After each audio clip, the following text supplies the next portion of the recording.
Matapos ang naging resulta ng nagdaang halalan, agad inatasan ni Pangulong Marcos Jr. ang lahat ng kanyang mga cabinet members na magsumite ng kanilang courtesy resignation para maisaayos at ma-recalibrate umano ang pagbibigay serbisyo sa taong bayan.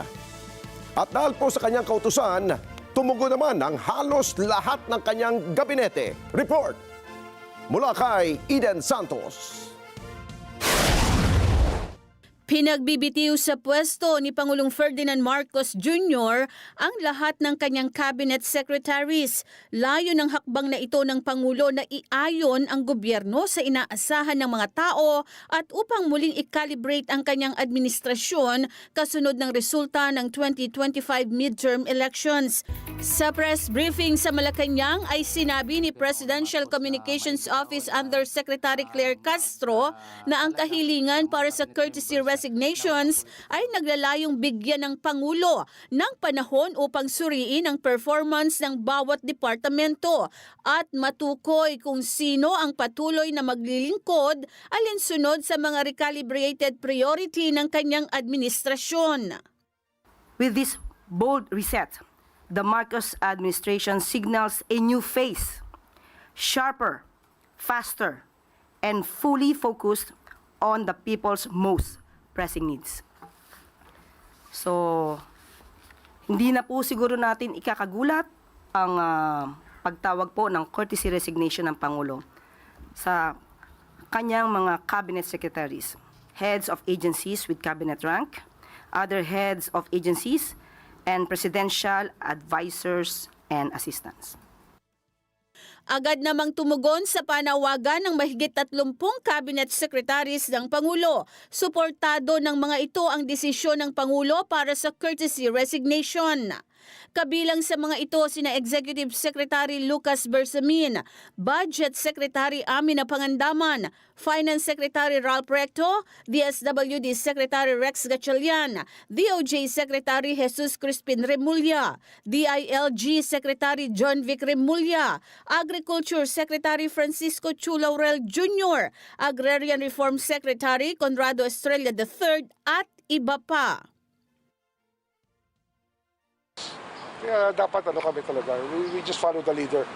And lahat kami dapat mag-comply dyan. Everybody just complies. Sa panig naman ng Office of the Solicitor General, hinihintay na lang ni Soljan Menardo Guevara ang memo ukol sa courtesy resignation. Kasama po ang Office of the Solicitor General na kailangan mag-submit ng courtesy resignation. Pero si Presidential Advisor on Poverty Alleviation of the Philippines, Larry Gadon, ay walang balak magbitiw dahil nasa ilalim siya ng Office of the President at wala siyang hawak na agency. Sa aking pagkakaalam, Presidential Advisor siya at ang tawag sa kanya secretary. At sa aking pagkakaalam, personally po, ay kasama po. Sa akin lamang po yan. Nilinaw naman ni Castro na ang cabinet revamp ay hindi layo na ilihis ang sisi sa Pangulo. Kaya nga po tatanggalin. Para po mas mapaganda pa ng Pangulo ang performance ng kanyang administrasyon. At walang target na particular na miyembro ng gabinete. We have no update on that. If there is really a target secretary regarding this request for courtesy resignation, there's none as of the moment. Iminungkahi naman ni Senator Coco Pimentel na dapat ay walang ambisyon sa politika ang iluklok sa pwesto ng Pangulo.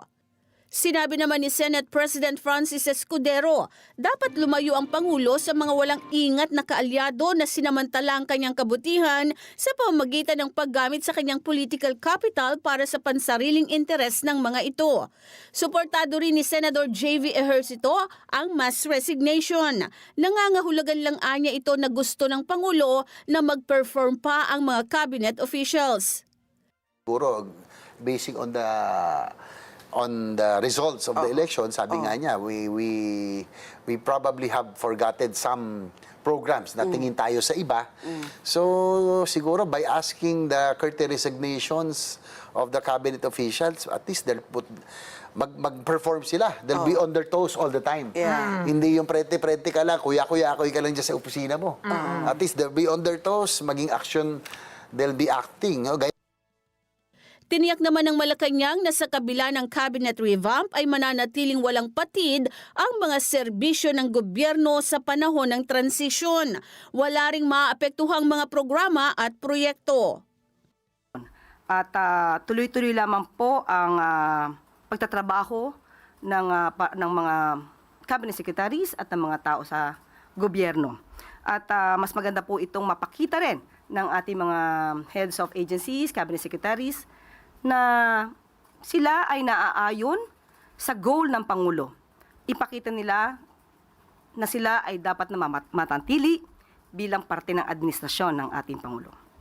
Sabi nga natin, walang puwang ang tamad at korap sa administrasyon ni Pangulong Marcos Jr. Eden Santos para sa Mata ng Agila. Matatag, matapang, matapat.